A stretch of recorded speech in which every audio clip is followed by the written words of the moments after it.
Bonjour à tous, ici Tristan de la chaîne CryptoRobot. On se retrouve aujourd'hui pour une vidéo qui nous a été beaucoup demandée. En effet, aujourd'hui, je vais vous présenter une stratégie, la stratégie du Bollinger Trend, qui est une stratégie qui a été très performante sur le passé avec des résultats par exemple plus de 44 000 sur Ethereum depuis 2018, mais surtout en dehors de parler de la stratégie, des backtests, etc. On va aussi ensuite passer à l'installation en live avec une stratégie du coup avec des futurs, c'est-à-dire des longs, des shorts. On va pouvoir potentiellement mettre du levier, même si attention, je recommande de ne pas mettre de levier tant que possible. Si possible, restez en levier 1 ou en tout cas ne dépassez jamais les 2-3 si vous ne savez pas ce que vous faites car c'est beaucoup trop de risques par rapport à ce qu'on peut espérer comme rendement. Donc aujourd'hui, pour en revenir, on va vous présenter du coup cette stratégie, qui est une stratégie basée sur les bandes de Bollinger. On va la présenter pour un premier temps sur un seul coin, c'est-à-dire que je vais vous présenter après, par exemple la stratégie sur Bitcoin, sur Ethereum, sur BNB, pourquoi pas. Vous allez pouvoir l'installer comme ça sur des coins totalement indépendamment des autres, et peut-être je ferai une autre vidéo un peu plus tard qui réunit tout simplement, qui est cette même stratégie, mais réunie avec plusieurs coins en même temps. Là aujourd'hui, on va se concentrer sur un coin, surtout déjà pour que ça reste pas trop compliqué, pour que vous puissiez comprendre notamment. Et petit rappel, aujourd'hui du coup, on va à la fois présenter la stratégie sur TradingView, faire un backtest en Python et l'installer directement en live, mais n'ayez pas peur, vous n'avez même pas besoin forcément de connaissances de programmation pour pouvoir installer cette stratégie directement en production sur BitGet. Vous avez juste besoin d'un compte BitGet potentiellement et de bien comprendre la stratégie, on va dire, qui en découle et de bien suivre les étapes que je vais vous montrer. Mais même si vous n'avez pas de notion de code, bien sûr, je vous invite grandement à vous y mettre pour essayer de comprendre ce que vous faites, c'est vraiment clé. Mais si vous voulez installer cette stratégie sur BitGet, vous n'avez même pas besoin de comprendre vraiment le code, vous avez juste un peu à suivre les étapes que je vais vous présenter et après de votre côté vous pourrez jouer avec les paramètres par exemple pour optimiser cette stratégie.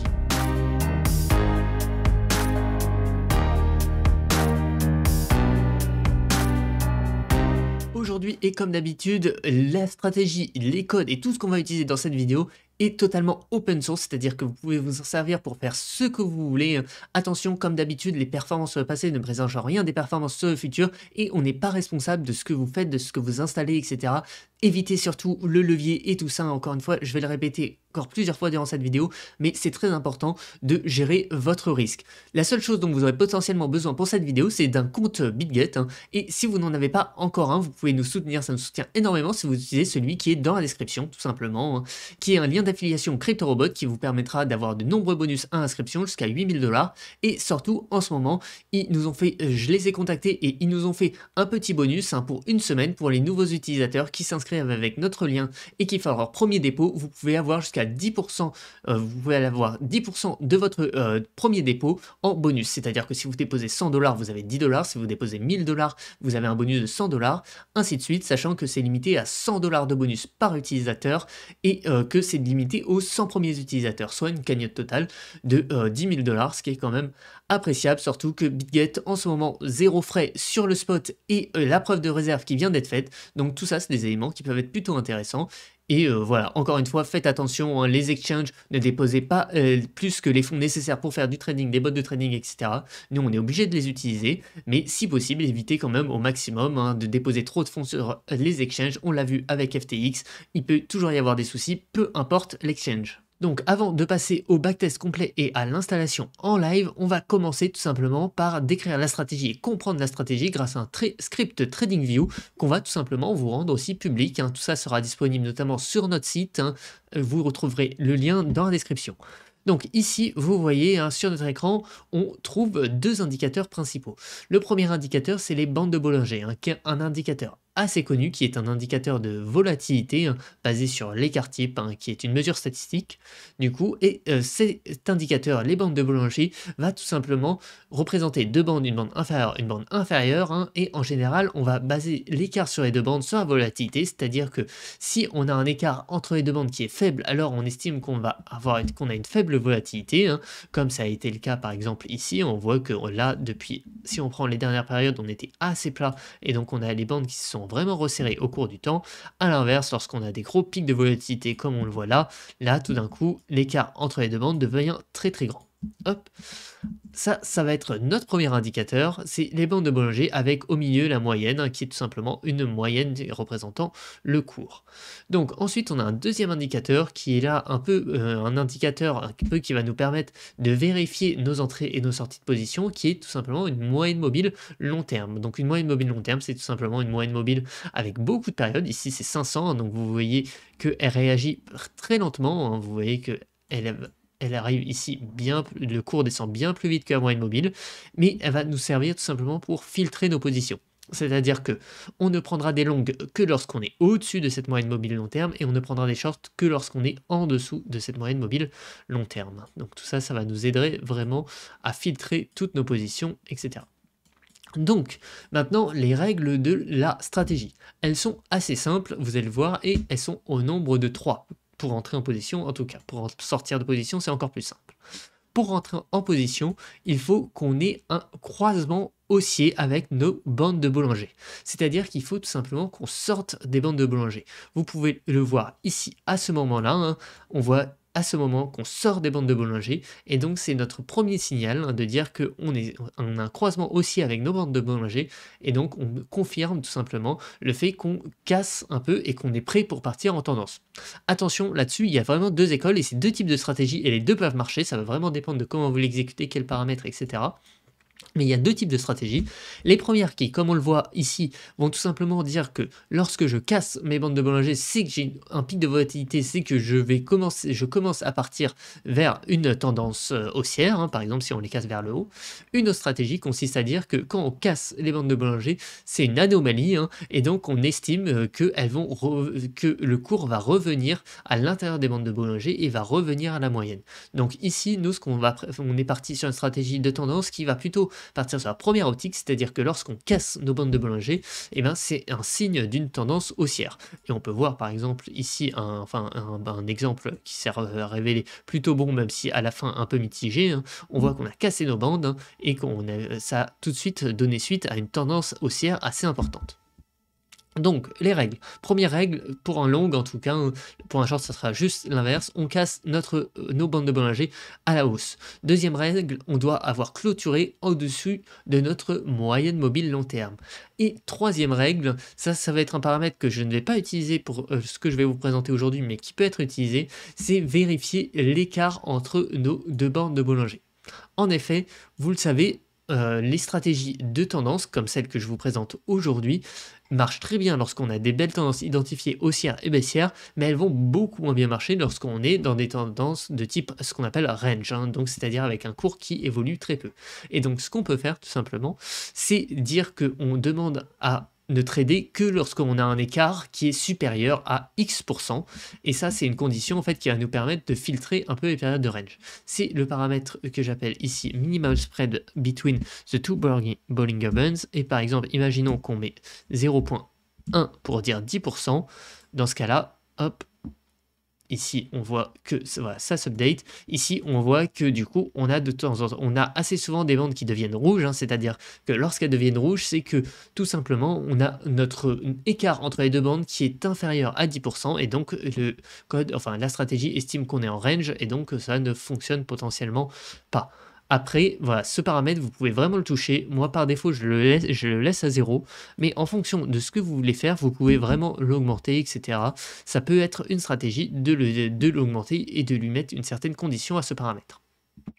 Donc là, je vous ai tout simplement fait un résumé de quelles sont les conditions pour entrer en position. C'est-à-dire, sortie des bandes de Bollinger par la hausse pour entrer dans un long, hein, clôture au-dessus de notre moyenne mobile long terme, et écart entre les bandes supérieures à notre paramètre. Donc là-dessus, vous voyez, hein, ici on voit que toutes nos conditions sont respectées, hein, car nos bandes de Bollinger sont vertes, on est au-dessus de notre moyenne mobile simple et on casse à la hausse nos bandes de Bollinger. Hop, et tout simplement pour clôturer, c'est beaucoup plus simple que la règle pour clôturer notre position, pour fermer du coup notre longue, ça va être de dire qu'on clôture notre position lorsque notre cours clôture en dessous de la moyenne des bandes de Bollinger, hein. Donc là, on voit que la moyenne des bandes de Bollinger, c'est la petite ligne jaune, et on voit ici qu'à ce moment-là, on clôture sous cette ligne des bandes de Bollinger, et donc on va tout simplement ici clôturer la position. Donc si on prend ce trade-là, par exemple, c'est un petit trade à plus 3%, ce qui est un trade assez léger, hein, mais qui n'est clairement pas négligeable. Vous voyez, après, par exemple, on a eu un faux signaux, ce qui arrive forcément, hein. Donc là, on voit qu'on commence à faire, à partir vers le haut, on voit un beau signe de tendance haussière qui se dessine. Malheureusement, on avait déjà fait la plupart de la tendance ici, et on voit qu'on ouvre une position ici, qu'ensuite ça reva vers le bas, et donc on va sortir de notre position ici à moins de 27%, car tout simplement, eh ben, le cours s'est retourné, et on a eu ce qu'on pourrait appeler un faux signaux. Ensuite, ici, là, on a eu pour le coup quelque chose qui n'est pas du tout un faux signaux, c'est-à-dire qu'on a eu un short ici. Donc, pourquoi un short? Car on a cassé nos bandes de Bollinger par le bas, on voit qu'on clôture en dessous de notre moyenne mobile à long terme, on voit que l'écart est suffisant car les bandes sont vertes. Ici, on va donc rentrer en position à la clôture et on sort de position à la clôture d'ici. Ici, on voit un trade à moins 14%, sauf que c'était un short, donc ça devient tout simplement un trade à plus 14%. Ici, vous pouvez voir tout simplement les résultats un peu historiques de la stratégie, mais ce qu'on va aller regarder, c'est directement dans le testeur de stratégie. Le testeur de stratégie va nous permettre directement dans TradingView à la fois d'avoir les visuels des entrées et sorties et surtout d'avoir un backtest, donc les résultats sur le passé de la stratégie de manière assez rapide. Un défaut pour moi des backtests sur TradingView, c'est que ça manque clairement d'informations et ça manque aussi clairement d'historique. C'est-à-dire que si vous êtes en 2 heures, ici par exemple, on voit que je peux tester depuis à peu près début 2020, mais si vous êtes en 1 heure, ça va être encore plus court, ainsi de suite. Et donc, vous allez clairement manquer d'historique. C'est pourquoi après, je passerai rapidement sur un backtest en Python. Mais l'histoire de TradingView, ça va nous permettre en fait de faire nos premiers tests très rapidement et d'avoir un retour visuel directement sur tout simplement nos résultats. Donc, on voit que le Bitcoin ici, depuis du coup à peu près milieu 2020, a fait plus sur cette stratégie, du coup en 2 heures, a fait plus 388%, avec un drawdown, ça c'est un chiffre qui est très important, qui est à la perte maximum, on va dire, depuis le plus haut historique de notre portefeuille, de 28%. Donc 28%, ça reste pas négligeable, ça reste important, mais ça reste clairement ridicule par rapport au Bitcoin qui a perdu, je pense, à peu près 70% de sa valeur depuis, en 2022. Là, cette année, il a dû perdre à peu près 70% de sa valeur en passant tout simplement d'environ 60 000 à environ 15 000 $. Donc ça, c'est clairement un signe qui est très important. On peut aller également voir sur d'autres coins sur les résultats, avec des résultats bien plus impressionnants. Donc ici, par exemple, IGLD plus 2900% avec un drawdown de 38%, alors que le buy and hold, lui, n'a fait que 85%. Donc, je rappelle, le buy and hold, c'est tout simplement la performance de l'actif sous-jacent si on l'avait tout simplement acheté et gardé et tenu en performance. C'est-à-dire que si on avait acheté l'IGLD fin 2020 et qu'on l'avait gardé, on aurait fait plus 85%, alors qu'avec la stratégie, ici, on fait plus 2900%. Donc, les résultats, en effet, sont plutôt sympathiques. Ici, vous pouvez également l'exécuter sur différentes unités de temps, donc par exemple l'Ethereum, vous pouvez le mettre en 1 heure, ça marchera très bien également. Hop, si ça veut bien charger, voilà, ici plus 233%, alors que le buy and hold lui a fait 70%. Pareil pour le BTC, je pense qu'on peut avoir des résultats assez sympas, voilà, plus 58%, ça reste un peu plus faible, mais si on compare au buy and hold qui lui a fait moins 41%, c'est clairement intéressant, surtout qu'on a un drawdown ici que seulement de moins 18%.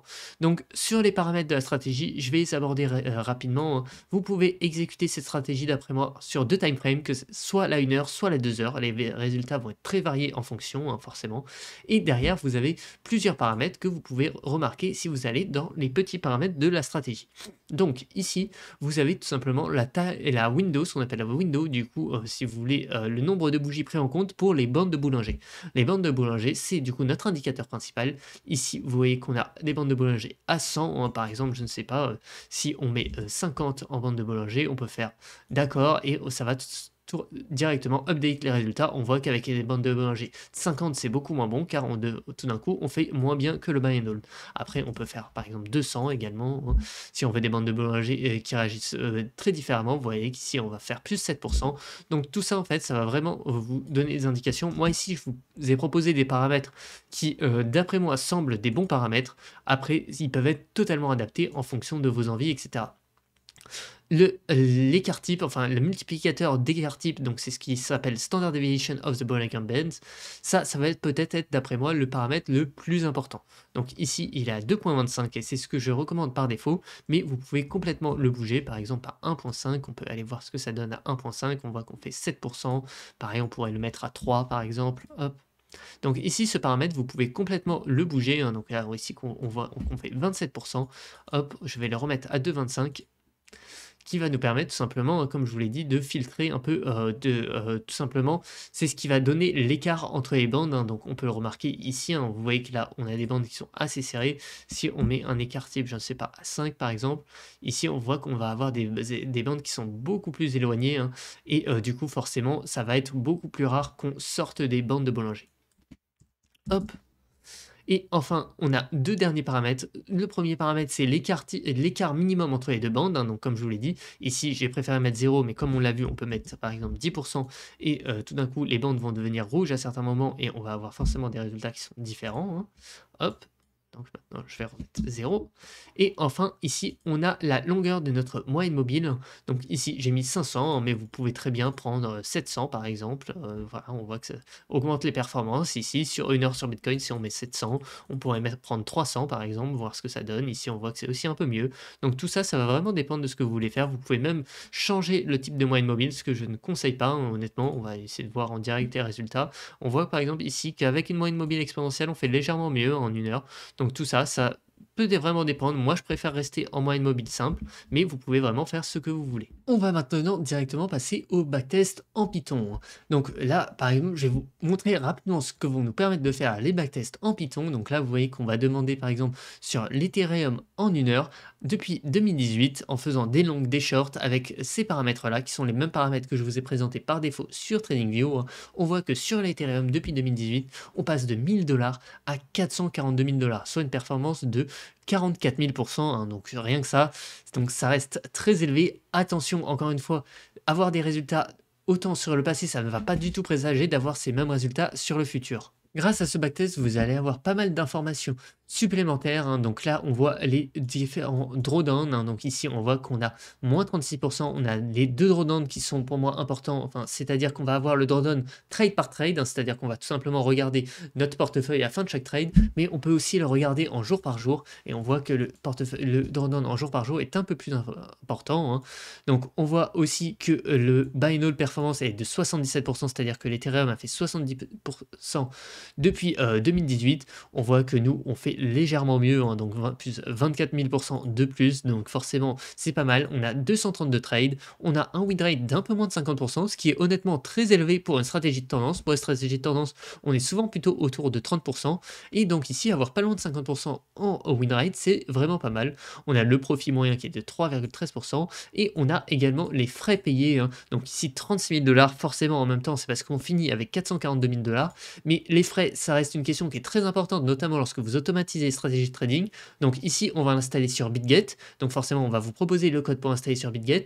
Et donc si vous voulez notamment réduire vos frais, utiliser et avoir de nombreux bonus à l'inscription, tout simplement, vous pouvez utiliser notre lien d'affiliation disponible dans la description. En plus, ça nous soutient forcément énormément, car une partie des frais que vous allez dépenser ne va plus aller à BitGet, par exemple l'échange, ou n'importe quel échange en question, mais va aller à l'affilié, hein, ici, nous et l'équipe CryptoRobot, du coup. Ensuite, vous avez l'information avec notre meilleur trade qui fait plus de 57%, notre pire trade moins 13%. Et ici, en fait, au lieu de regarder toutes ces informations, une des informations peut-être les plus utiles, il y en a deux pour moi, on peut regarder, si on n'a que deux informations à regarder, c'est d'abord le Sharpe ratio, qui est un ratio en fait qui va nous permettre de directement avoir un ratio de ce qu'on appelle risk-reward, c'est-à-dire un peu à quel point on a du rendement par rapport au risque qu'on prend. Donc là, on voit qu'on a un ratio de 2,13, c'est vraiment très bon. Pour vous la faire courte, le Sharpe ratio, quand il est au-dessus de 1, c'est une bonne stratégie. Quand il est en dessous quand il est compris entre 0 et 1, c'est une stratégie moyenne, honnêtement, qui vaut pas vraiment le coup. Et quand il est en dessous de 0, c'est une mauvaise stratégie. Donc, alors, et ici, on voit qu'on est à 2,13. Donc, 2,13, c'est bien au-dessus, c'est très largement au-dessus de 1. Donc, on voit ici qu'on a ici l'exemple d'une bonne stratégie. Attention, encore une fois, une bonne stratégie sur le passé. Donc ici, on voit l'évolution du portefeuille. Ici, et du coup, on voit que ça monte assez souvent. On voit que par contre, on a eu pratiquement une période pendant 1 an où on n'a pas eu de rendement, hein. Donc ça aussi, c'est quelque chose qui est important à prendre en compte et important à savoir, hein. C'est-à-dire que là, on voit ici, de milieu 2021 à milieu 2022, on voit qu'on a eu très peu de rendement. Donc ça, à quoi c'est dû exactement, il faudra analyser plus profondément pour vous dire. On a aussi cette courbe qui pour moi est très importante, qui est le drawdown historique, hein. C'est-à-dire à quel point on a du drawdown au cours du temps, hein. Donc on voit qu'en moyenne, on a plutôt des drawdowns autour de moins 20% assez régulièrement, et on voit qu'on a eu quelques pics, on a eu 4 pics majoritairement, on est descendu en dessous des moins 25 avec le plus gros pic de drawdown, on est pratiquement descendu jusqu'à moins 40, donc attention, à moins 40% de drawdown, ça reste pas négligeable, c'est-à-dire que par exemple si vous lancez cette stratégie avec 1000 $ dessus, vous pouvez demain ou peut-être dans 2-3 mois, vous retrouver avec moins 40%, c'est-à-dire de vous retrouver plus qu'avec 600 $. Donc ça c'est quelque chose à prendre en compte, hein, mais le but étant de ne pas dépasser ce seuil-là. Après, c'est intéressant aussi de voir l'évolution tout simplement de l'Ethereum contre son actif, enfin l'évolution de l'Ethereum contre l'évolution de notre stratégie, hein. Donc là, on voit très clairement, par exemple, à ce moment-là, hein, qu'on arrive à tirer profit, que ce soit des tendances haussières ou baissières, hein, car par exemple, à ce moment-là, on voit qu'on a subi une grosse baisse sur Ethereum et nous, forcément, notre portefeuille, au contraire, continue très largement à monter. Donc c'est très intéressant. Et après, on a également tout simplement notre rendement année par année. Donc on voit qu'on fait une très bonne année 2018 avec 700%, une année 2019 légèrement plus faible, 123%, une très bonne année 2020, 414%. Ça va être aussi intéressant de voir les plus gros mois en perte, hein. Donc là, on voit qu'on a mai et juin où on est pas loin des moins 10%. Et on a 2021 qui est assez mitigé, hein, 92%, ce qui est, enfin, quand je dis assez mitigé, faire 92% sur une année, c'est déjà clairement très bien. Et avec, par contre, on voit ici pas mal de mois qui ont été en perte, avec un mois de décembre, par exemple, qui a été jusqu'à moins 16%. Je pense que c'est le pire mois historique, hein, quand on le regarde un peu. Et ici, l'année 2022, où on fait plus 156%, qui est vraiment pas mal par rapport à la tête de l'année 2022 qu'on est en train de vivre, hein, avec, vous voyez ici, très peu de mois dans le rouge. Avant de repasser sur le code, je voulais juste vous spécifier, hein, que tous les liens du coup des codes, etc., même de la stratégie TradingView seront directement disponibles sur notre site internet, hein. Le lien sera bien évidemment dans la description, sur l'article du coup sur le Bollinger Trend, hein, ici, que vous retrouverez. Vous aurez notamment pas mal de détails supplémentaires sur la stratégie si vous voulez bien la comprendre, hein, qui est un article assez complet. Et vous avez notamment par exemple ici le lien directement vers la stratégie TradingView, sur lequel vous pouvez aller un peu plus bas et faire ajouter aux indicateurs favoris pour être sûr de retrouver cette stratégie directement sur TradingView et pouvoir vous amuser un peu avec les paramètres. Donc pour revenir très rapidement au backtest sur Python, hein, après vous pouvez vous amuser du coup à éditer les différents paramètres. Ici on peut par exemple passer sur le BTC en 1 heure, on fait tout exécuter, hop, vous voyez c'est assez rapide. Par exemple sur le BTC on passe de 1000 $ à 20 000 $, soit une performance de 1900%, ce qui est clairement pas mal, avec un drawdown qui reste assez réduit.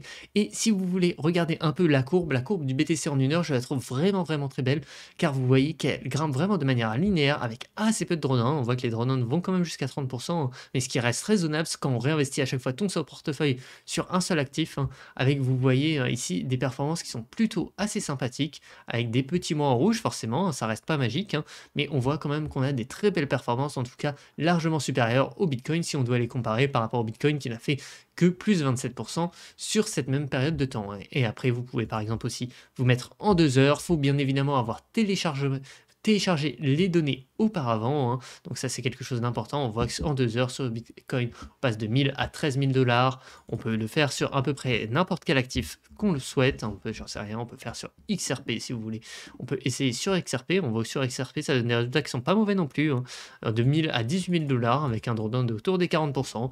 Donc tout ça, vous pouvez tester. Là, on voit que sur XRP, par exemple, que récemment, ça a un peu moins bien marché. Tout ça, le code, je vous le laisse en open source comme ça, vous pouvez tester. Pour le comprendre très rapidement, je ne vais pas y rentrer dans les détails, je vais juste passer sur 2-3 petits points. La première chose du coup, c'est qu'on va définir nos indicateurs, hein. Donc pour ça, on a une fonction qui s'appelle populate indicator.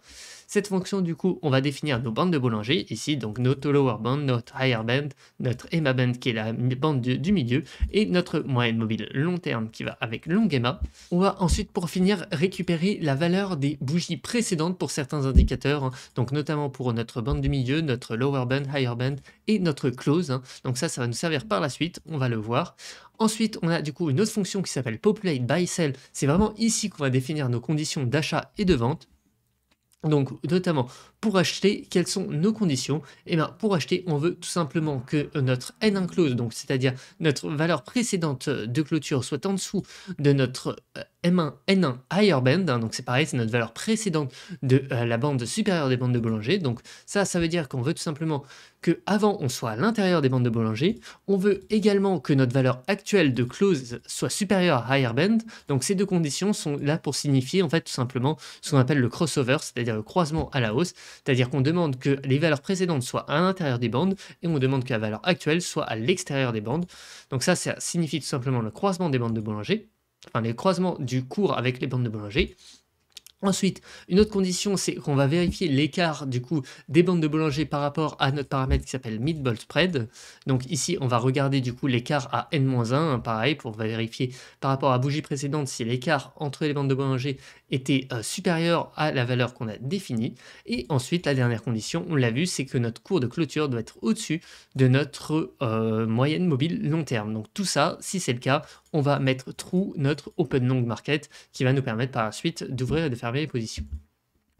Pour clôturer notre longue, ça va être tout simplement lorsque notre close passe en dessous de notre MA band, qui est la bande moyenne des bandes de boulanger. Ensuite, on va faire exactement la même chose pour le short, hein, donc je ne vais pas revenir sur les conditions, c'est exactement les mêmes, mais dans le sens inverse. Et ensuite, on va pouvoir tout simplement appeler notre run backtest avec notre initial wallet et du leverage, hein, si vous voulez vous amuser à mettre un peu de levier, mais encore une fois, je ne le conseille vraiment pas, surtout que c'est des stratégies qui ont quand même des drawdowns ici qui sont assez importants, hein, donc honnêtement, ça vaut pas le coup de mettre de levier. Ici, du coup, on va utiliser nos différents paramètres, hein. Ici, on va avoir une première partie qui va nous permettre de récupérer tout simplement l'évolution de notre portefeuille jour par jour. On va avoir ensuite ici une partie qui va nous permettre de vérifier tout simplement si on doit ouvrir une position, hein. Donc c'est là qu'on va vérifier justement notre close long market qu'on avait défini un peu plus haut. Si il est égal à true, et bien tout simplement on va entrer en position, hein.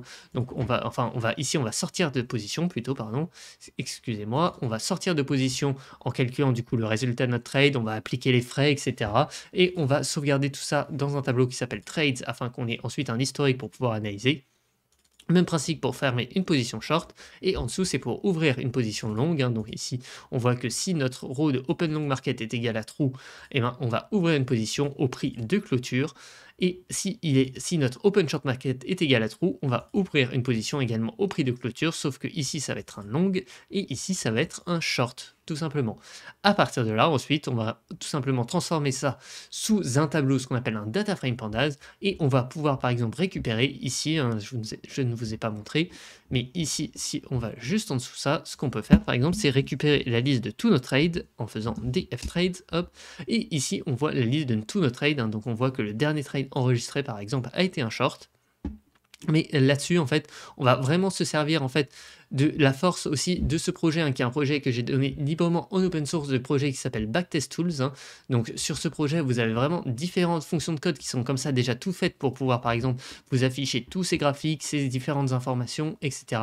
Et là, je vous ai du coup ajouté le fichier BoldTrend, hein, qui représente le fichier tout simplement de la stratégie Bollinger Trend, et comme je vous l'ai dit, sur lequel vous pouvez à la fois éditer le coin, à la fois éditer les paramètres, hein. Donc forcément, pour pouvoir par exemple éditer le coin, il va falloir avoir téléchargé les données historiques auparavant. Donc ça, je vous invite à vous référer plutôt à une vidéo qui s'appelle télécharger toutes les données en crypto, sur lequel j'utilise ce projet pour télécharger très facilement à peu près les données à partir de n'importe quel exchange. Donc vous voyez qu'ici on se base sur les données de Binance car c'est les données qui ont peut-être le plus d'historique, mais juste ensuite, nous, ce qu'on va faire, c'est qu'on va installer ces données directement sur BitGet, qui est un échangeur très réputé pour les futurs, notamment, hein, car vous le savez, en tout cas pour les utilisateurs français, et bien, vous ne pouvez plus utiliser Binance pour faire des futurs, et donc on va utiliser BitGet, un échangeur que moi j'apprécie particulièrement. Une fois que vous avez pu faire vos différents backtests, que vous avez pu tester les différents paramètres, vous êtes potentiellement prêt à installer ce code. Donc comme je vous l'ai dit, on va l'installer aujourd'hui directement en live sur BitGet grâce à un petit serveur, etc. Je vais vous montrer, vous n'aurez qu'à suivre le tuto. Normalement, c'est pas très compliqué, hein. Donc, comme je vous l'ai dit aussi, si vous n'avez pas encore de compte BitGet, vous pouvez utiliser le lien d'affiliation qui est disponible dans la description pour avoir de nombreux bonus et également, bien évidemment, nous soutenir.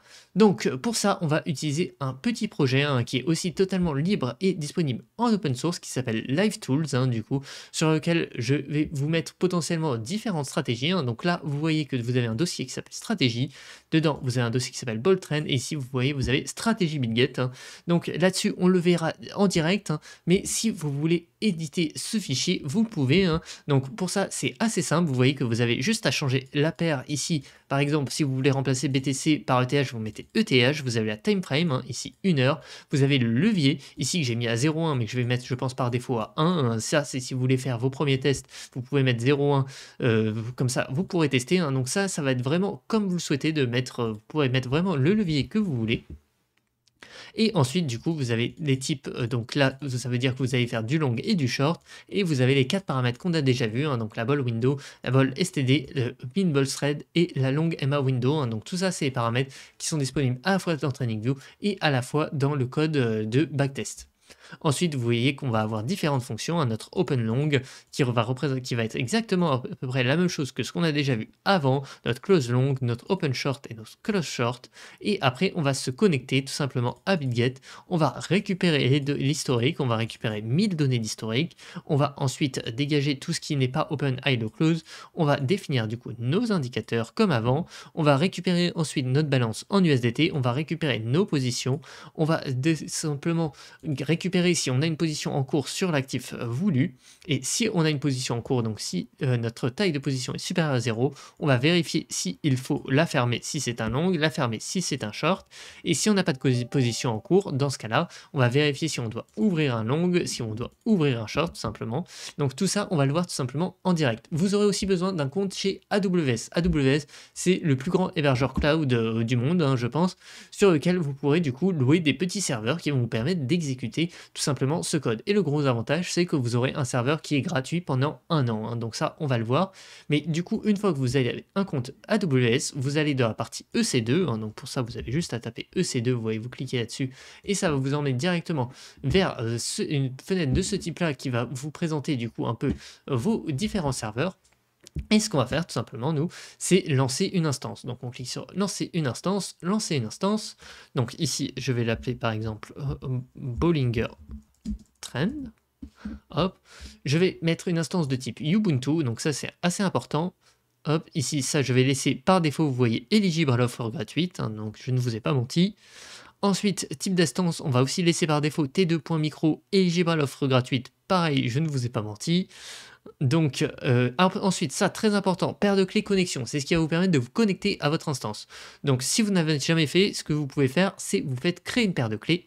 Ici, par exemple, pareil, je vais l'appeler Ball Trend, par exemple. Vous l'appeler comme vous voulez, vous laissez les paramètres par défaut, vous faites créer une paire de clés, et ce que vous allez faire, vous allez la mettre directement dans votre, si vous êtes sur Windows, en tout cas, si, après ça peut être un peu différent sous les autres OS, mais ça va rester globalement la même chose, vous allez dans votre disque C, dans utilisateur, dans votre utilisateur, et dans le dossier qui s'appelle .ssh, et ici vous l'enregistrez juste ici. Hop, donc une fois que c'est enregistré, vous pouvez passer à la suite, vous pouvez faire créer un groupe de sécurité, autoriser le trafic SSH depuis, vous pouvez laisser n'importe où, ou vous pouvez mettre mon IP, hein, ça sera plus sécurisé si vous mettez votre IP, tout simplement, car ça vous permettra de ne vous connecter que à partir de votre machine. Hop, pour l'instant, moi je vais laisser ici n'importe où, ce sera un peu plus simple quand même, et vous pouvez laisser tout le reste comme c'est, et ensuite vous faites tout simplement lancer une instance. Hop, lancement de votre instance réussi.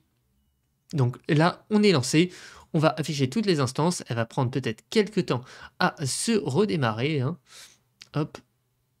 Donc là, vous voyez Bollinger Trend, vous voyez état de l'instance en attente.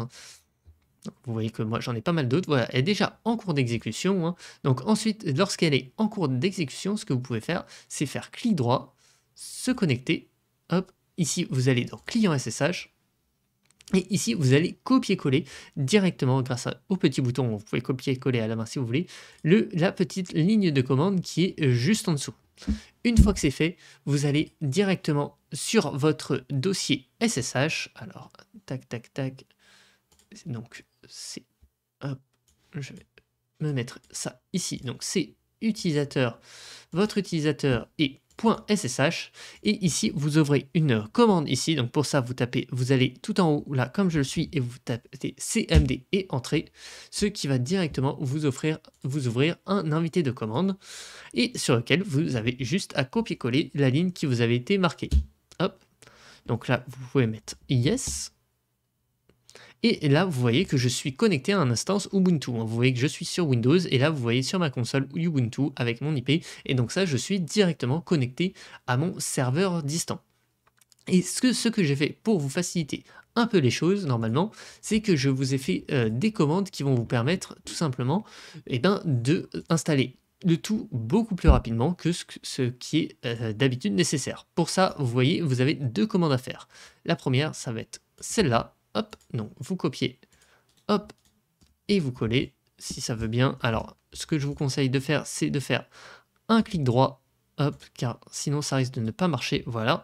Donc pour coller en fait directement dans l'invité de commande, vous faites clic droit. Donc ici, on va directement du coup faire git clone, etc. Donc là, on voit que ça a bien marché. Et ensuite, on va tout simplement taper notre petite commande. Hop, pareil, clic droit. Et alors là, ça va prendre quelques instants, ça va peut-être prendre à peu près 1 minute, je pense, hein, mais ça va faire pas mal d'actions, sur lesquelles je ne vais pas rentrer en détail, mais vous pouvez voir ici, c'est un petit script en fait, qui va mettre à jour au serveur, installer pip qui va nous permettre d'installer des nouveaux packages et ensuite d'installer tous les packages dont on va avoir besoin. Donc tout ça, c'est pour vous éviter de taper toutes ces commandes à la main. Et ici, vous voyez que notre petit serveur est en train de travailler, hein, donc il va faire pas mal de choses, il va faire ses mises à jour, il va installer tous les packages nécessaires, donc là on voit qu'on est en train d'installer des packages, donc tout ça c'est tout simplement pour vous faciliter la vie. En attendant, ce qu'on peut aller faire, c'est directement aller sur Bitget, du coup. Forcément, sur Bitget, déjà, il va vous falloir des actifs. Donc moi, je suis du coup sous un sous-compte, hein. Je vais vous rappeler aussi que vous avez la possibilité de faire des sous-comptes sur Bitget, donc là-dessus, après un sous-compte, ça va vraiment marcher totalement indépendamment d'un autre compte. Donc là, vous voyez que je suis un sous-compte sur lequel j'ai à peu près 500 $ ici. Et ensuite, vous allez avoir besoin d'une clé API. Donc là-dessus, vous pouvez aller du coup dans votre profil gestion API. Et ici, alors attention par contre, ça c'est un petit détail, c'est que lorsque votre clé API, vous devez toujours les créer à partir de votre compte principal. Donc là, vous voyez que moi, j'ai déjà une clé API qui s'appelle BoldTrend, sur laquelle vous voyez la clé API publique ici. Et vous allez bien sûr dans les privilèges devoir accorder le trading de futur, hein. Donc là, ça aussi c'est une traduction qui n'a pas dû être faite, mais là vous pouvez retrouver, je pense que c'est ce privilège qui veut dire tout simplement autorisé au futur, hein. Mais là-dessus, vous devez d'abord forcément du coup créer une clé API et attention, ne pas la fermer tant que vous ne les avez pas rentrées directement sur votre serveur. Donc une fois que ça sera fait, normalement voilà, sur le serveur c'est fini, ici toute mon installation est prête. Donc maintenant on va juste faire 2-3 petits trucs pour pouvoir lancer notre bot. Donc la première chose, hein, c'est déjà on va vérifier en faisant ls qu'on a bien notre dossier qui s'appelle live tools. Hop. Et maintenant, ce qu'on va faire, c'est qu'on va ajouter nos clés API. Donc pour ça, on va faire nano, live tools, hein, donc vous pouvez faire tab pour les pour auto-compléter, nano, live tools, hop, et ensuite ça s'appelle secret.json. Là, vous voyez ici que vous avez un dossier qui est un fichier du coup qui est pré-rempli, vous voyez, avec FTX exemple. Donc ça, forcément, ça ne va plus servir, hein. FTX étant mort, vous le savez, on ne va pas servir de ça, mais on va se servir de Bitget exemple. Donc ici, vous voyez, vous allez vous déplacer avec les flèches et vous allez aller sur la deuxième petite guillemets à chaque fois, donc ici, et là, vous allez pouvoir coller vos clés API. Donc la API key, c'est la clé, on va dire, publique, hein, c'est celle d'ailleurs qu'on voyait directement sur Bitget, hop, donc pour ça, pour coller, vous faites juste un clic droit, hop, voilà. Ensuite, on va copier-coller la clé secret, hein. Donc attention, ça c'est cette clé secret, elle ne doit surtout pas être partagée. Ici, je vais vous la montrer pour que ça soit plus simple, mais ensuite je vais la supprimer, hein, donc forcément elle ne sera plus utilisable. Mais avec ces clés API, hein, n'importe qui peut faire à peu près ce qu'il veut sur votre compte dans la limite des autorisations que vous avez données. Donc attention à ça. Et ensuite, vous avez un password, du coup c'est aussi un password que vous avez rentré lorsque vous avez créé votre clé API, sur lequel il faut bien se souvenir, il faut bien le noter, et on va le rentrer directement ici. Donc là c'est BoldTrend test, vous voyez. Et une fois que j'ai rentré ces 3 informations, je peux tout simplement faire CTRL S pour sauvegarder, vous voyez, wrote 12 lines, et ensuite je peux faire CTRL X pour quitter.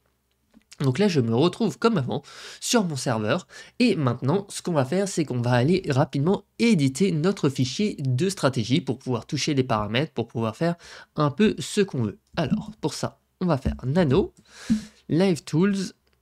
Hop, ensuite, je crois que c'est stratégie, du coup, ensuite c'est BoldTrend et stratégie bitget.py. Donc on va là-dedans, et là on se retrouve sur le fichier que je vous ai montré directement sur le GitHub. Donc pareil, on va se déplacer avec les flèches, et ici on va pouvoir changer les informations. Donc, si vous avez laissé Bitget exemple, ici vous n'avez rien à toucher car comme vous voyez ici, on a account to select, Bitget exemple, donc sur ça, on va rester en tant que tel. Ensuite, par contre, très important, ici par exemple, il va y avoir la paire. Donc la paire, c'est ici BTC USDT, forcément. Mais vous pouvez bien évidemment changer, c'est-à-dire que c'est ici que vous devez remplir si c'est tout simplement ETH par exemple ou n'importe quel autre coin. Ensuite vous avez la time frame, hein, donc ça par exemple moi je vais rester en 1 heure. Ensuite très important ici on va avoir le levier. Le levier en fait ça va être du coup si vous voulez la proportion de votre compte que vous allez prendre pour faire vos trades. C'est-à-dire que le bot va regarder du coup l'ensemble de votre wallet en USDT. Imaginons, dans mon cas, j'ai 500 USDT. Si je dis que je veux prendre 10%, ce qu'il va faire, c'est qu'il va prendre 50 dollars pour trade. Et à partir de ça, du coup, c'est pour trade sur cette stratégie avec ce coin. Donc potentiellement, ce que vous pouvez faire, vous pouvez même vous mettre en levier 1 si vous voulez qu'il prenne tout votre compte pour ce coin-là. Vous pouvez aussi vous mettre en levier 2 si vous voulez qu'il prenne 2 fois votre compte. Dans ce cas, il faudra faire attention car vous prendrez des gros risques et vous devrez adapter notamment le levier sur BitGet. On va voir ça directement en live. Mais ici, par exemple, pour Bitcoin, moi, je vais mettre 0,5 en disant que je veux utiliser 50% de mon portefeuille. Et allez, on va pas le faire sur Bitcoin comme ça, on va faire une modification directe. On va faire sur Ethereum. Hop. Ensuite, on va rester en long et short, car moi je préfère rester en long et short. Et ici, vous pouvez modifier les paramètres qu'on a déjà vus auparavant. Donc par exemple, pour la ball window, moi je ne vais pas prendre 100, je vais prendre, allez, 110. Hop, donc j'ai juste à remplacer 110 ici. Et normalement, c'est la seule chose à changer. Ensuite, le reste, vous pouvez aller vous balader, hein, voir un peu. Mais normalement, vous n'avez rien d'autre à changer. Tout le reste, tout est déjà fait. Hein. Donc potentiellement, juste les quelques trucs à éditer. Le plus important, c'est peut-être l'account to select si vous l'avez renommé, si vous n'avez pas laissé BitGet exemple. Ensuite, il va y avoir la paire qui va être tout simplement du coup notre paire qu'on va décider. Production true, vous pouvez mettre false si vous voulez que ça n'exécute pas les ordres, hein, que ça ne fasse que mettre le message. Donc par exemple, on va le faire si vous voulez. Hop, comme ça, on va avoir une exécution directement hors production. Ici, quand vous avez fini, vous pouvez faire CTRL-S pour sauvegarder, CTRL-X pour quitter. Et pour exécuter le script, vous avez juste à récupérer la ligne de commande précédente, donc en faisant flèche vers le haut, par exemple. Hein, vous pouvez aussi la taper à la main, hein, et ça vous fera gagner du temps. Et remplacer nano par Python 3. Hop, ici on exécute et normalement le script devrait s'exécuter. Donc là, il s'exécute hors production, hein, c'est-à-dire qu'il ne va pas passer les ordres, mais il va quand même afficher les messages comme quoi il achète et il vend. Donc ça vous permet potentiellement de faire un premier test, de vérifier que ton fonctionne. Ici, vous voyez hein, que tout a bien fonctionné car il s'est bien exécuté, il a bien récupéré ma balance qui est de 499 dollars et il m'a affiché que je n'ai pas de position active, ce qui est normal jusqu'ici. Donc maintenant, ce qu'on va faire du coup, c'est qu'on va aller directement sur Futur, compte unifié USDT et ETH USDT. Donc maintenant qu'on est sur la fenêtre du coup de l'Ethereum, hein, c'est ici qu'on verra notamment si on prend des positions. Quelque chose que je vous recommande de faire quand même, c'est d'éditer directement le levier. Car ce qui va se passer, c'est quand vous allez ouvrir des positions, vous allez ouvrir des positions directement avec ce que vous avez mis sur BitGet. Donc, c'est-à-dire par défaut, ici, vous êtes en croisé effet de levier x20. Alors, attention, ce n'est vraiment pas grave si vous vous lancez en croisé effet de levier x20, car en fait, ce qui va compter, c'est le levier que vous avez mis dans votre code. Mais moi, je préfère quand même essayer pour éviter au maximum que votre code après fasse des bêtises et qu'il puisse faire n'importe quoi. Car c'est-à-dire, si vous laissez le levier x20, ça veut dire qu'il peut prendre jusqu'à un levier x20. Donc, imaginez que vous avez fait une bêtise sur le code, ça serait dommage de prendre des positions en levier x20 et donc se faire potentiellement liquider. Aussi, ce qu'on va conseiller aussi potentiellement de faire, c'est de se mettre en isolé, comme ça, l'isolé, donc différence isolé croisé, je rappelle, c'est qu'isolé, vous ne pouvez pas vous faire liquider tout votre compte lié à une position, vous pouvez vous faire liquider que position par position, pareil, ça va diminuer les risques. Et pour le levier, on va mettre du coup potentiellement, moi j'aime bien mettre levier x2, car comme ça je peux mettre un peu plus si je le souhaite, mais je ne vais jamais dépasser plus de 2 fois ce que j'ai envie de mettre sur mon compte. Donc je me mets en longue et en short en levier x2. Là vous voyez que j'ai toujours mes 499 qui étaient affichés juste avant. Donc maintenant ce qu'on va faire, c'est qu'on va reprendre la commande nano hop pour aller éditer. On va mettre production égale true. On a vu aussi hein, dans notre message qu'il n'a fait aucune action, qu'il nous a juste dit aucune position active, etc. Donc ce qu'on va faire, c'est modifier un peu les conditions pour le forcer, on va dire, à prendre une position aujourd'hui, même si ça n'aurait pas forcément dû être le cas. Donc on se retrouve sur TradingView, on voit notre Ethereum en 1 heure sur BitGet, et on voit tout simplement ici hein, qu'il est passé en dessous de 2 bandes de Bollinger. Donc potentiellement, il aurait dû ouvrir un short, sauf que notre condition un peu de vérification, hein, notre filtre avec notre moyenne mobile long terme l'empêche tout simplement de prendre une position. On voit aussi qu'on est à une nouvelle bougie, donc on n'a pas de croisement en tant que tel, donc on va devoir aussi enlever le croisement, car le croisement est déjà passé avec les bandes de Bollinger. Donc pour ça, on se revient sur notre code, on va aller modifier un peu les conditions pour ouvrir un short. Donc pour ouvrir un short, hop, on va commenter du coup que la bougie précédente devait être à l'intérieur des bandes, c'est-à-dire pour forcer le croisement, hop, ici du coup on va laisser ça comme ça. Et on va aussi commenter le fait que, tout simplement, on ait une différence entre notre close et notre longue MA, donc notre moyenne mobile long terme. Donc, une fois que c'est fait, on peut faire CTRL-S, CTRL-X, et ensuite, on va pouvoir réexécuter. Hop, alors attendez, je vais me remettre sur BitGet, comme ça, on va voir l'action potentiellement en direct. Hop, on est bien sur Ethereum USDT en levier x2 isolé, on a tout qui est prêt. Et là, si tout marche bien, voilà.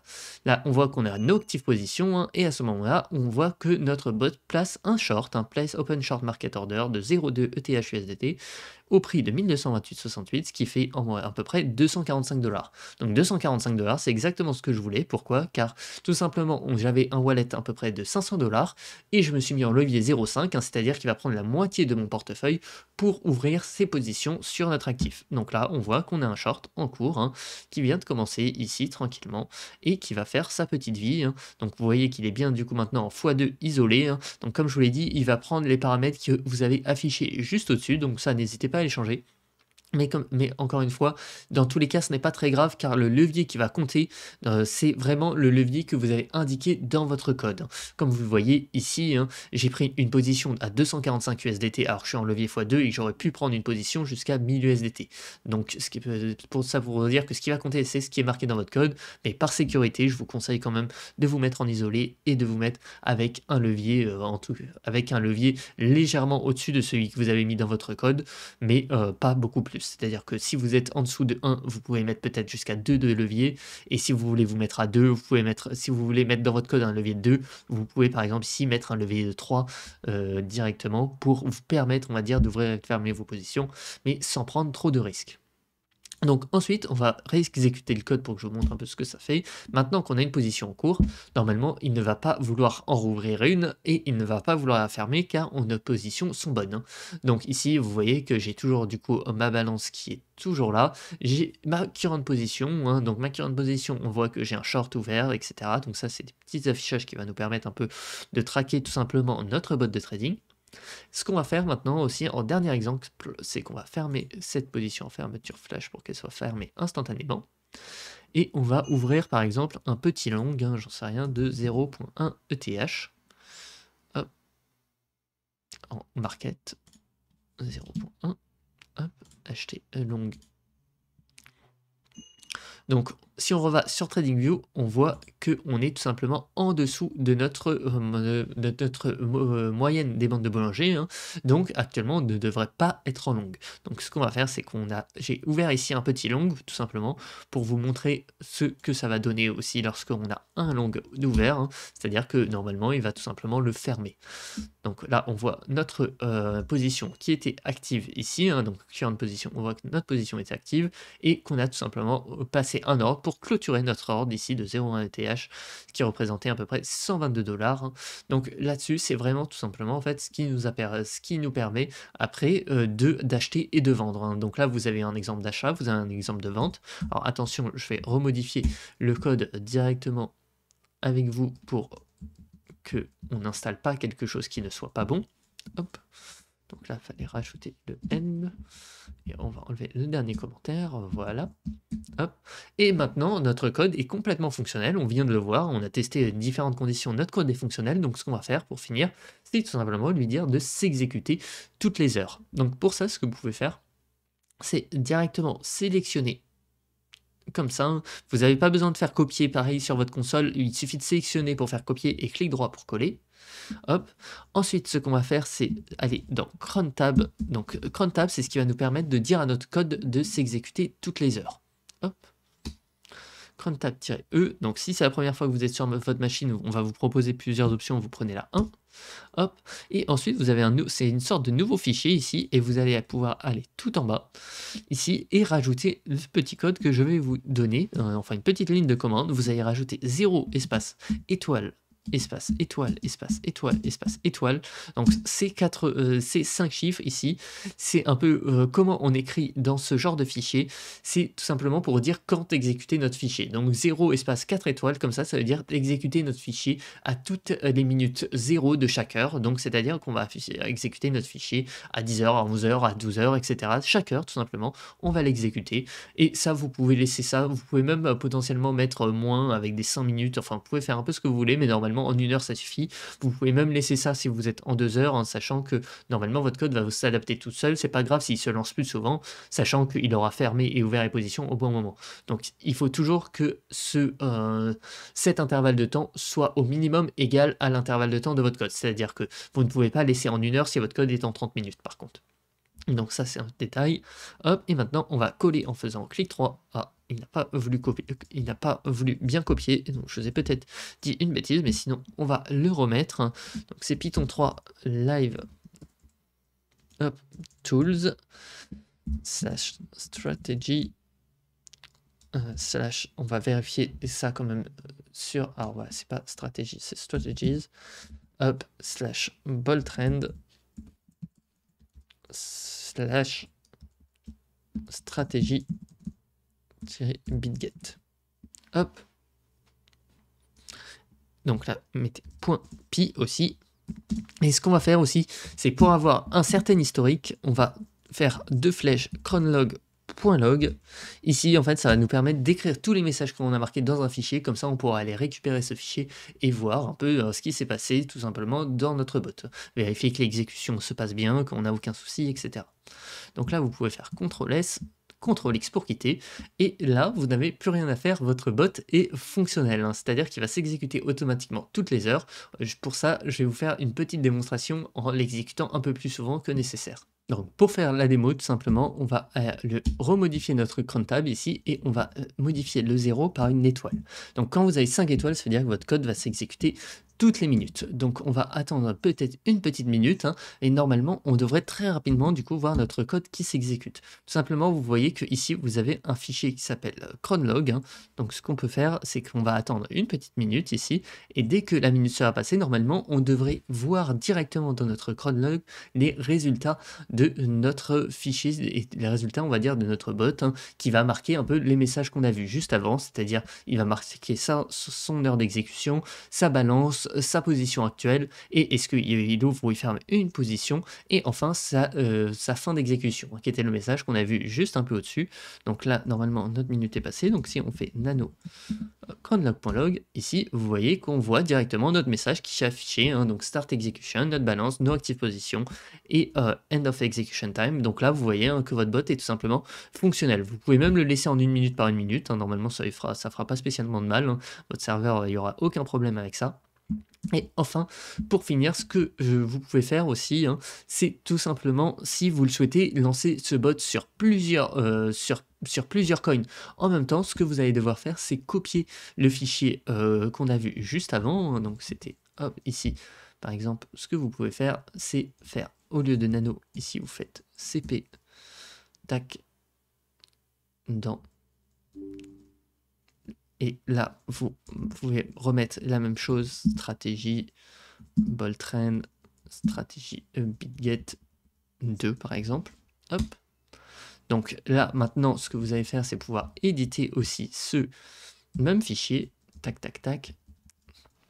Donc là, vous voyez que maintenant, vous avez un fichier qui s'appelle bitget2. Hein.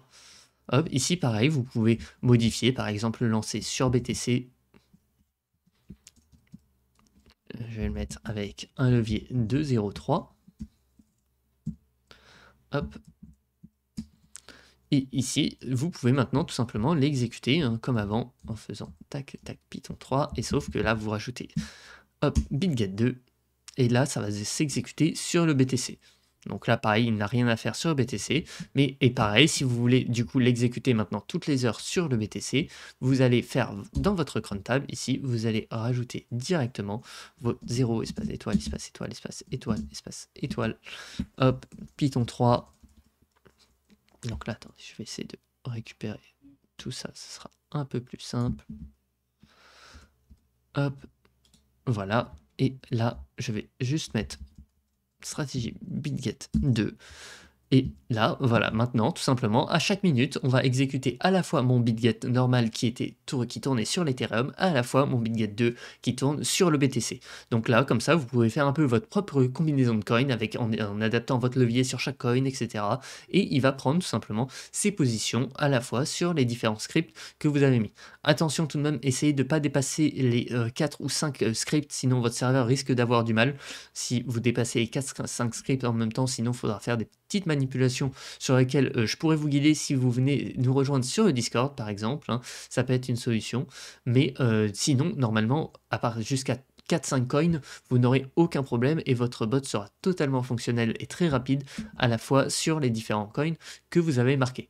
Maintenant, vous pouvez tout simplement faire exit, hop, et là, vous n'êtes plus sur votre serveur, mais votre serveur continue de tourner et votre serveur est fonctionnel et va tout simplement exécuter ses ordres à chaque heure et exécuter votre stratégie directement sur votre compte BitGet. Donc, petit rappel, si vous n'avez pas encore de compte BitGet et que vous souhaitez utiliser cette stratégie, vous pouvez passer par notre lien d'affiliation disponible dans la description, ça nous soutient énormément et surtout, vous avez des petits bonus qui sont toujours sympas et on va dire, au lieu de redonner une partie de vos frais directement à BitGet, vous les redonnez pour soutenir la chaîne CryptoRobot, hein, et ça nous soutient énormément sur le plan financier. Et par contre, je vous rappelle quand même que le meilleur moyen de nous soutenir, toute proposition confondue, c'est de vous abonner à notre chaîne YouTube, de potentiellement nous rejoindre sur Discord, de participer, enfin de faire grandir la communauté CryptoRobot, la communauté open autour de l'open source et des bots de trading en crypto. Donc sur tout ça, on vous remercie. Sur ça, moi j'ai fini ici de vous présenter la stratégie et je vous souhaite à tous donc une très bonne journée, soit enfin où que vous soyez. C'était Tristan de la chaîne CryptoRobot. Salut tout le monde.